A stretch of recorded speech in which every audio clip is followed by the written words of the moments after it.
The air in the spacious living room hung heavy, like the weight of unspoken betrayals pressing down on my chest.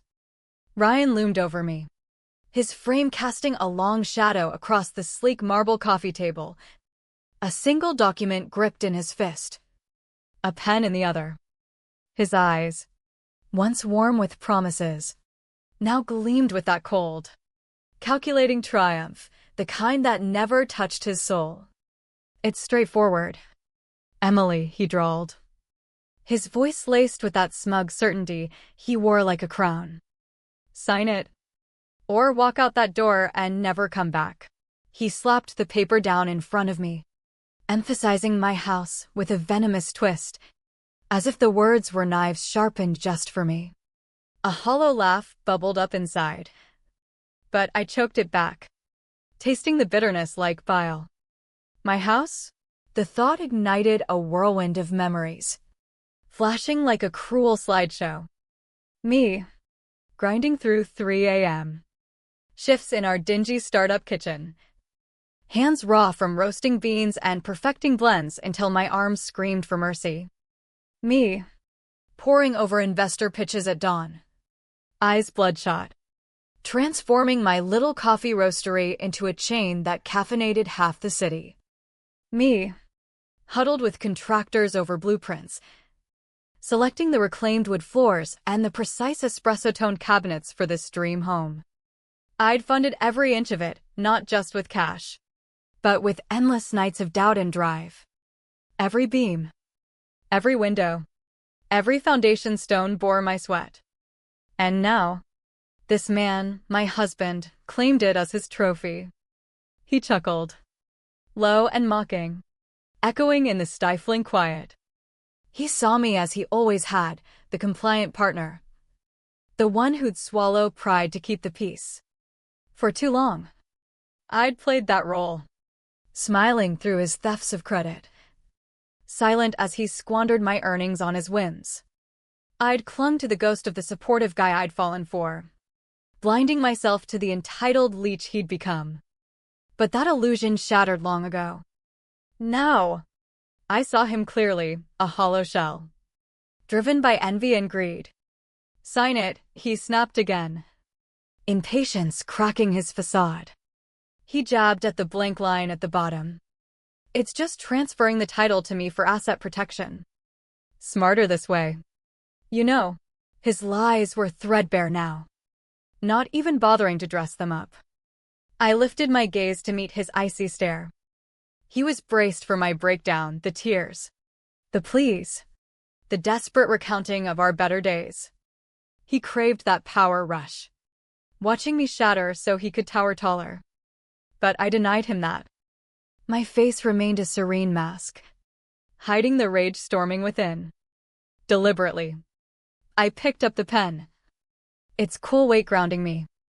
The room's silence amplified my heartbeat, a defiant drumbeat. Thump, thump, thump.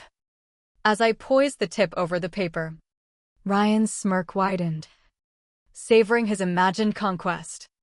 He thought this was my surrender, the broken woman yielding her last stronghold. The ink flowed steadily, my signature, Emily Hayes, emerging bold and unwavering. No tremors, no haste. It looked like capitulation, but it thrummed with quiet power. I capped the pen with a sharp click that pierced the tension like a thunderclap. Then, from my bag, I drew my keys, the brass front door one, the slim backgate key, the garage fob. I let them dangle in my palm, feeling their familiar heft one last time, before dropping them onto the table.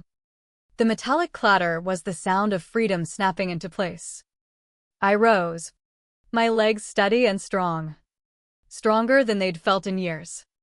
One final sweep of the elegant room, the one I designed as a sanctuary, now revealed as a gilded trap. "It's yours," I said evenly, my voice devoid of quake. I turned, striding to the front door without a backward glance. His gaze burned holes in my back, but I stepped into the crisp evening air, pulling the door shut with a soft, final thud. As I walked to my car, a lone tear traced my cheek, not from grief, but from the sheer rush of liberation. 5 years earlier, the air had been alive with promise, scented with fresh ground coffee and boundless ambition. Ryan and I crammed into a shoebox apartment in Seattle's bustling outskirts, furnishing it with thrift store finds and dreams that outgrew the walls. My vision was Brewhaven born in our tiny galley kitchen where the fridge door blocked the oven. It started with my aunt's faded recipes for artisanal roasts and infused lattes. I'd rise before dawn, grinding beans by hand, my spirit ignited by the potential. Ryan was my rock then. My hype man. He'd shuffle in, bedhead wild, snatching a fresh pour-over before I could blink. "You're a wizard." And he'd mumble through sips. "The world needs this magic." He pushed me to haul my samples to local markets, held my hand as I inked the lease for a cramped corner shop we could scarcely afford. We slapped on the sage green paint ourselves, laughing until tears streamed when he smeared it across my nose in a playful chase. Brewhaven didn't explode overnight, but its rise was steady, like the perfect bloom of foam on a cappuccino. Locals craved my blends, the cozy vibe, the chime of the door, the aroma that lingered like a hug.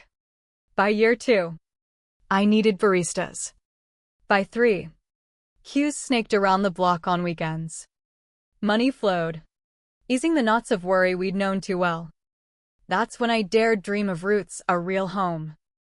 But as my empire expanded, something in Ryan withered. The guy who'd toasted every win now bristled at them. My late nights, once our shared grind, morphed into his grievances. "You're always wiped out," he'd gripe as I dragged in, apron dusted with grounds. "Feels like this side hustle means more than us." Side hustle? That's how he diminished it, the venture footing our bills. His gadgets, his status symbols. The first sting felt minor, but he kept jabbing, deepening the wound. One night, etched in agony, I'd snagged a top award, best roastery in the Pacific Northwest. I burst home, trophy gleaming, buzzing with joy, eager for his pride. He lounged in our half-built haven, nursing a tumbler of premium scotch I'd spotted on the expense reports. "Ryan, check this out, we did it." I beamed, thrusting it forward. He barely glanced, a shadow flickering in his eyes before he averted them. "Cool, babe," he muttered, swirling his drink.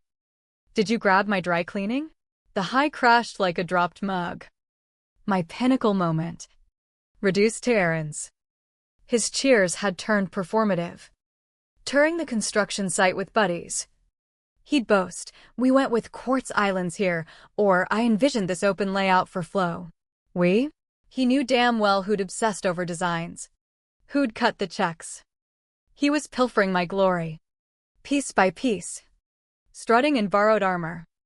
Our shared dream had fruited, but only I savored it. He resented me for thriving. Building the house was pitched as our epic quest, not mere bricks, but our triumph incarnate. I scouted the lot myself, a hillside perch overlooking Seattle's skyline. I envisioned light-flooded spaces, a pro-kitchen for experimenting with new roasts. This was my fortress, earned bean by bean. But empires demand capital, and the price tag loomed massive. My accountant, Mr. Caldwell, a steady, no-nonsense vet, laid out the spreadsheets in his tidy office, shaking his head. "Emily, a conventional mortgage on this beast would choke your cash flow. It could stall Brewhaven right as it's primed to soar." My stomach dropped. "So, scrap it?" "Nah," he grinned faintly. "Let's get smart." He outlined a business asset leverage loan, a mouthful, but genius, tied to Brewhaven LLC. The house as collateral, like upgrading equipment. Risky, though, he warned, peering over his specs. "The home's fate knots with the business. Whoever holds the deed shoulders the debt." Ryan sat there, slouched, thumbing his phone through Caldwell's rundown. When asked for input, he shrugged. Whatever floats the boat, just get the funds rolling. He skimmed nothing, viewing the loan as free cash, not the yoke it was. As walls rose, his extravagance ballooned. A top-tier sound system materialized, our housewarming splurge. A flashy convertible parked in the raw driveway. We earned this. I'd plead, this isn't endless, it's balanced debt. He'd patronize, chill. You're ace at coffee. But big finance? Leave it to me. He grasped zilch. He saw luxury, I saw the precarious ledger. He paraded as lord of a manor he hadn't earned, blind to the legal web beneath. Our first year in the house played like a glossy silent film, picture-perfect facade. Zero substance. Echoing halls. Pristine lawns. Panoramic views, but no heart. Just isolation. Ryan Snipes soured into chronic resentment, poisoning our air. He dropped the proud hubby act, morphing into a domineering overseer.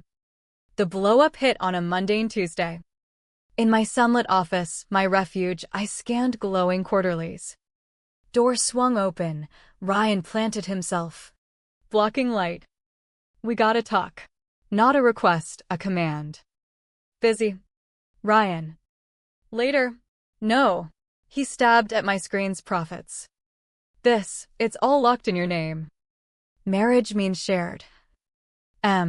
Confusion hit me. You hated finance talk before.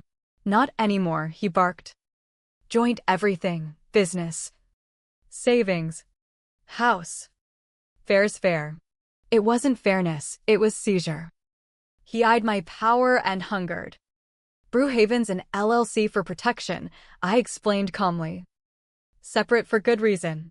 His face purpled. Your accountant? Always them over me.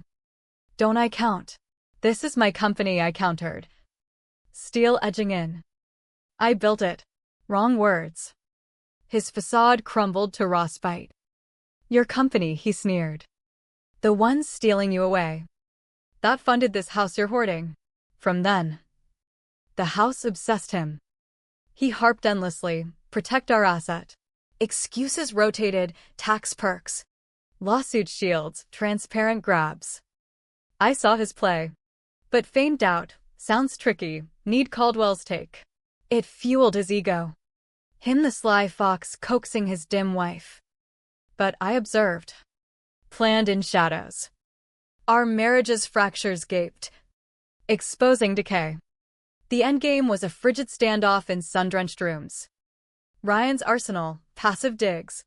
Leaving law articles on counters about deeds and rights, staged calls with buzzwords like sole title. He fancied himself a chess master, really. A fumbling thief. Growing impatient. He sprang his trap. Hired his lawyer. Mr. Donovan. For the papers. Kept it hush. Then staged romance, steak dinner. Fine wine, billed to business. Candles.